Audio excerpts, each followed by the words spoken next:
Bonjour à tous. Aujourd'hui, j'avais envie de partager avec vous là quelque chose qui m'est venu. Et puis j'avais envie de vous parler du coplin. Alors c'est quoi le coplin? J'aime bien les jeux de mots. Et puis surtout, je leur porte peut-être un intérêt que certains jugeront trop fort, mais quand même, quand on voit ce qui se passe en ce moment, je trouve que c'est intéressant de s'arrêter 2 secondes pour un peu réfléchir à ce qu'on vit en ce moment qui s'appelle le Covid. Ok, donc moi j'ai envie de l'appeler le coplin pour changer la donne. Parce que, bien voilà, autour de moi, j'ai des personnes qui l'ont vécu, hein, qui ont été hôtes de ce virus. Et en effet, c'est vrai qu'il vide quoi, il vide d'énergie, il vide de vie. Enfin, c'est comme s'il n'y avait plus l'élan de vie. Non seulement on est vide d'énergie, mais en plus on est vide de tout élan créatif, de toute envie, tout ce qui fait en fait qu'on est vivant. Et moi ça me posait question quoi, parce que non seulement voilà, c'est un virus qui peut chez certaines personnes vider de différentes manières, mais en plus on a toujours, c'est un sujet de discussion qui revient énormément forcément. Euh, c'est, euh, on vit une situation sans précédent, avec des mesures sans précédent aussi, qui créent beaucoup de remous intérieurs. Ça vient nous chercher tous hein, d'une manière ou d'une autre, sur des valeurs en général qui sont assez fortes, qui fait que parfois déjà en soi c'est difficile de le vivre, alors en plus quand on mélange avec d'autres personnes qui parfois le vivent d'une autre manière ou qui vont exprimer un point de vue différent d'une autre. Mais comme il nous a tellement vidé, vidé d'énergie, vidé de patience parfois, vidé d'espace pour recevoir une autre façon de voir les choses, une autre façon de les vivre aussi. Ouais, je me pose des questions et j'avais envie de les partager avec vous parce que peut-être que vous vous êtes posé les mêmes questions, peut-être que vous vous êtes dit tiens c'est vrai ça, ou peut-être que vous avez trouvé des solutions pour plus ressentir cet état de vide. Euh, et puis oui, j'ai fait l'expérience il y a une semaine de ça chez des amis qui n'étaient pas malades, mais qui sont en fait en contact avec le virus. Une de mes amies est infirmière, donc voilà, c'est son quotidien, les tests. Peut-être parfois le stress dû aux demandes du personnel autour d'elle, etc. C'est une personne aussi qui a fait partie de ce personnel soignant qui a accepté de se faire injecter contre finalement ses opinions profondes, mais elle fait partie de ces personnes qui se sont senties acculées et qui ont donc pris une décision mais qui n'est pas satisfaisante pour eux au final, donc ça génère un grand conflit intérieur. Et j'ai l'impression que ce grand conflit intérieur, là aussi vient vider, c'est-à-dire vider de joie. C'est assez lourd, quoi. Ce qui reste, c'est des énergies très denses qui fait qu'on est en conflit à l'intérieur. Donc, si je suis en conflit déjà à l'intérieur de moi, il y a de grandes chances que j'entre en conflit avec ce qui est à l'extérieur, puisque c'est quand même rare de trouver quelqu'un qui est exactement en accord avec vous, surtout sur les mesures qui sont ce qu'elles sont aujourd'hui. Donc, ouais, j'ai ressenti du coup à mon tour ce vide-là, j'ai eu de la fièvre une nuit et puis bah voilà, après j'ai vécu ce temps particulier avec mes amis qui sont au contact de toutes les mesures qui sont demandées par le gouvernement, par Papa Macron. Et ça m'a laissé vraiment une sensation de vide incroyable, quoi, parce que finalement, je me suis rendu compte à quel point j'avais la chance de vivre un quotidien où tout ça, ça n'a pas trop d'impact sur moi. C'est-à-dire que je le vis pas, je suis pas en contact avec des gens qui vivent là-dedans. Au contraire, les partages que je peux avoir, les rencontres que je peux faire, on va parler de plein de choses, mais franchement, on s'attarde pas sur ce qui ne nous nourrit pas. Et du coup, c'est vrai que j'avais pas eu l'opportunité encore de ressentir ce que vous êtes des milliers et des millions à ressentir, cette espèce de vide, d'abattement, quoi, parce que bah, ça fait quand même 2 ans que ça dure.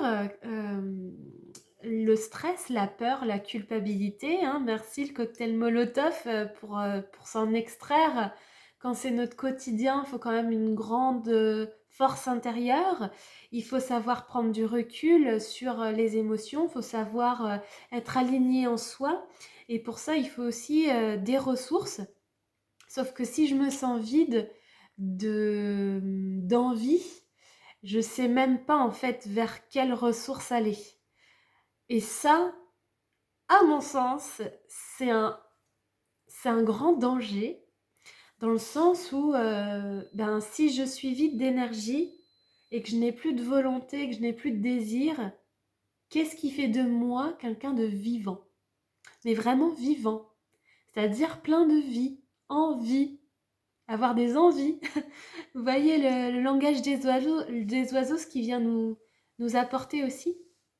Donc ben, voilà, après, ce qui va se passer, euh, en tout cas une possibilité, parce qu'il y en a toujours plein, mais de ce que j'ai pu ressentir et de ce que j'ai pu observer, ben si je me sens plus en vie et que je n'ai plus d'envie et que je me sens abattue parce que ben voilà, j'ai peut-être dit oui à quelque chose qui en fait me convient pas et puis ben maintenant je me sens prise au piège.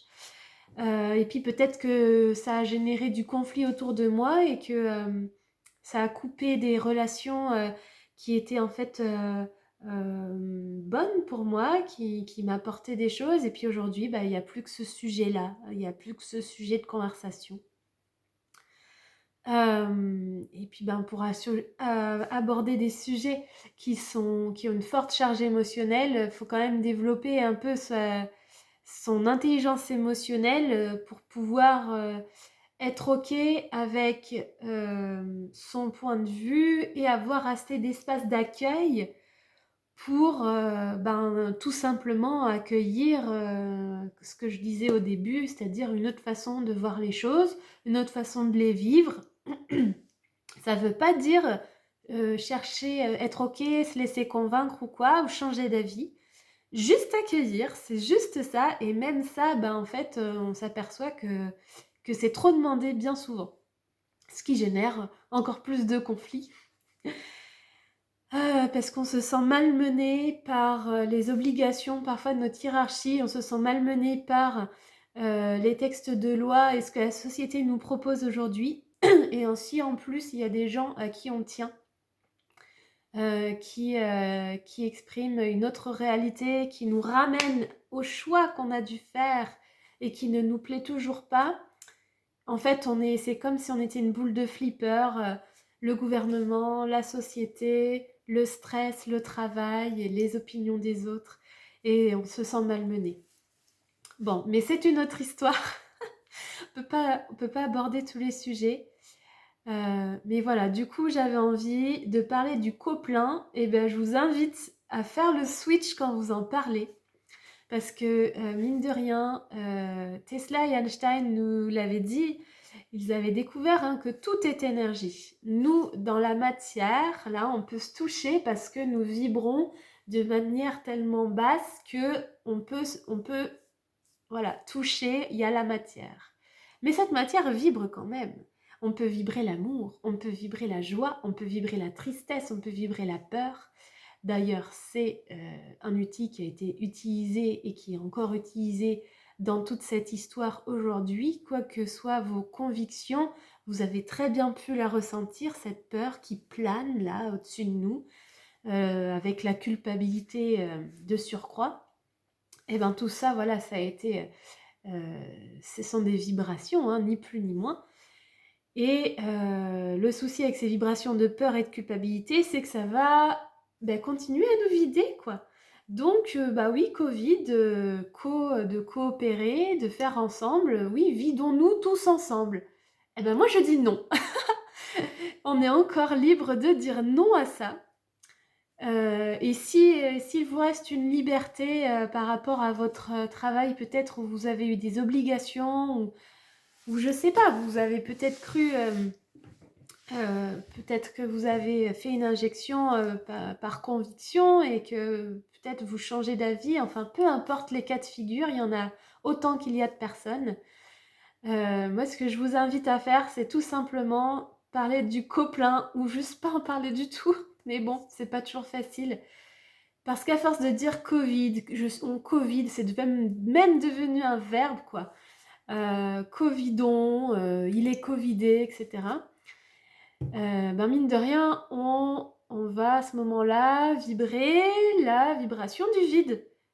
Et sauf que si on se vide de tout et qu'il n'y a plus espace que pour le Covid et qu'il continue de nous vider, je vois pas comment s'en sortir de cette histoire, en fait. Donc, un truc tout simple qui est à la portée de tout le monde, si tant est que vous en ayez l'envie et que vous avez envie de faire votre petite expérience, parce que la vie, c'est une grande expérience et on peut en faire plein. Celle-là, elle est à l'échelle de tout le monde, parce qu'elle est à l'échelle du langage. Et en français, peut-être qu'on pourrait essayer de lancer le coplin pour commencer à inverser la tendance et au lieu de nous vider de patience, de nous vider de joie, de nous vider de vie, de nous vider d'envie, de nous vider de liberté, peut-être qu'on peut commencer à se remplir. Et de quoi voulez-vous vous remplir? Pour ma part, après avoir passé, je sais pas, 4-5 jours où je me sentais justement vidée, moi aussi, j'ai envie de me remplir de joie, j'ai envie de me remplir de partage, j'ai envie de me remplir de communication avec quiconque a envie de communiquer. J'ai envie de me remplir d'amour, j'ai envie de me remplir de douceur, de tendresse, de créativité. J'ai envie de continuer à tisser la trame du monde de demain que j'ai envie de vivre, que j'ai envie de proposer à nos enfants, que j'ai envie de sentir et de ressentir avec vous, si vous voulez faire l'expérience, quoi. Donc, voilà, c'est tout ce que j'avais envie de partager avec vous aujourd'hui. Un petit truc simple comme ça, un élément de langage qui peut faire bien la différence. Et au lieu de dire je suis covidée, peut-être, je sais pas, trouver une autre expression, dire tout simplement je suis malade ou je vibre, je vibre un peu plus bas en ce moment, mais je vais me remplir, je vais essayer de me remplir de repos peut-être, de douceur, d'eau, de belles vibrations. Et d'ailleurs, pour tous ceux et celles qui sont encore en proie là, à la maladie, quelle qu'elle soit, j'ai fait ma petite expérience, moi aussi, là, l'autre soir où je me sentais vide d'énergie, j'ai eu de la fièvre et tout ça, une grande fatigue. J'ai tout simplement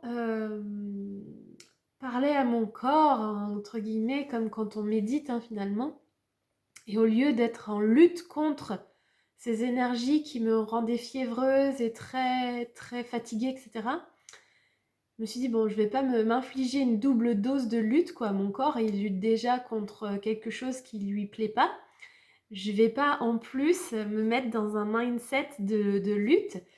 Ça, c'est Papa Macron qui a dit on est en guerre, c'est lui qui veut partir en guerre. Bah moi, là aussi, je dis non, en fait, j'exprime mon opinion par rapport à cette décision qui est la sienne. Là aussi, pour moi, il n'y a pas de hasard, quoi. Le vocabulaire, il est choisi, hein, ces gens-là. Ils ont des gens qui écrivent leurs discours pour eux, hein. Et puis, c'est vraiment, il n'y a rien qui est laissé au hasard. Tous les éléments de langage et tous les gestes, c'est au millimètre près, les gars. Enfin, vous le savez. Vous le savez, ils prennent des cours de rhétorique. Donc, c'est l'art de s'exprimer. C'est pas je lance des mots comme ça au hasard. Même quand je dis que j'emmerde les gens, c'est pas au hasard. Il y a toujours quelque chose derrière, ok? Ce sont des gens qui savent ce qu'ils font. À peu près. Donc voilà, partir en guerre, ça c'est son choix. Et c'est justement être en lutte constante à l'intérieur et autour et contre les gens, contre le système, contre le virus. Ben, c'est une possibilité, mais il y en a plein d'autres. Et celle que je me suis autorisée à vivre quand j'étais dans cet état-là un peu de, de grande fatigue et tout ça, eh ben, j'ai fait le choix de dire c'est ok, j'accueille ces énergies, je les laisse me traverser, faites votre job, je fais confiance à mon corps. Alors j'ai demandé l'aide de mes anges, de mes guides, et puis surtout j'ai écouté des musiques aussi qui soutiennent la guérison. Donc vous trouverez facilement sur YouTube, il y a des musiques à certaines fréquences. Et notamment, il y a la fréquence de Riff, la fréquence qui guérit tout. Bon, ça m'a rien coûté de faire l'expérience d'écouter ces plages audio de musique pour me soutenir dans retrouver l'élan vital. Et c'est tout ce que j'ai demandé finalement. J'ai juste accompagné mon corps dans la traversée de ces énergies qui étaient assez lourdes, etc. J'ai dit, ok, vous me traversez, il n'y a pas de souci, ce ne sont que des énergies. Là aussi, pas la peine d'être dans le drame. Oh là là, mon Dieu, j'ai ça qui m'arrive. Bon, tout n'est qu'énergie, donc ça aussi, c'est une énergie. J'ai juste accompagné et j'ai demandé, par contre, aux entités lumineuses d'amour et de lumière qui me veillent, tout simplement de m'aider à, à nourrir un élan de vitalité, à retrouver une belle vitalité pour mon corps. Et c'est vrai que ça a duré 24 heures, quoi. Alors, on est tous différents. Et peut-être que d'ailleurs, j'ai fait des tests et c'était négatif, mais peut-être que j'ai juste eu un truc fulgurant. Je sais pas ce qui s'est passé, je suis pas médecin.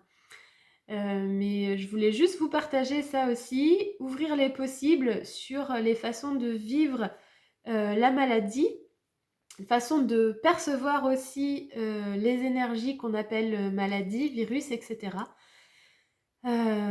Lutter dans la vie, c'est une possibilité, et il y a aussi la possibilité de juste faire comme une rivière, quoi, comme un torrent, se laisser traverser. Et c'est comme les émotions, c'est pareil. On laisse la vague arriver, monter parfois, la colère, la tristesse, la joie, peu importe. On la laisse nous traverser. On se souvient que ce ne sont que des énergies, que nous ne sommes pas la colère, nous ne sommes pas la tristesse, nous ne sommes pas la peur, nous ne sommes pas la culpabilité, nous ne sommes même pas ce que Papa Macron nous dit que nous sommes. Peu importe les termes qu'il va utiliser, bon ou mauvais. Ça nous appartient encore en fait. Et je trouve c'est important de s'en souvenir qu'on a encore le choix d'être qui on souhaite dans ce monde-là. D'accord ? Après, on n'est pas obligé de le montrer, on n'est pas obligé de le crier sur les toits, on n'est pas obligé non plus de se cacher. On est juste, voilà, on peut faire le choix d'être qui on souhaite. Mais pour ça, ben, faut se remplir, faut trouver vos ressources. Moi, je sais que créer des choses, l'art, tout ça, ça fait partie des choses qui me ressourcent, qui me font du bien. Vous avez sûrement les vôtres. D'ailleurs, je suis tout à fait intéressée de trouver, de vous lire en fait, de savoir quelles sont vos ressources. Ça ouvre toujours l'espace des possibles et ça peut toujours donner une idée à quelqu'un qui sera de passage et qui lira peut-être votre commentaire. Bon, voilà, je pense que j'ai fait le tour. Ça fait déjà 20 minutes que je partage avec vous. Donc, je vais vous laisser la place maintenant pour vous exprimer. Portez-vous bien. Souvenez-vous que nous avons toujours le choix d'incarner qui on souhaite, qu'on a toujours le choix de trouver ce qui nous plaît et qui pourrait peut-être nourrir les personnes autour de nous. Si ça nous nourrit, nous, il y a de grandes chances que ça nourrisse aussi d'autres personnes. Et ouais, restons unis et remplissons-nous. Arrêtons de nous vider, remplissons-nous. Remplissons-nous de joie, d'amour, de partage, de tout ce qui nous fait du bien. Allez, à bientôt, en bonne forme, je vous le souhaite. Prenez soin de vous.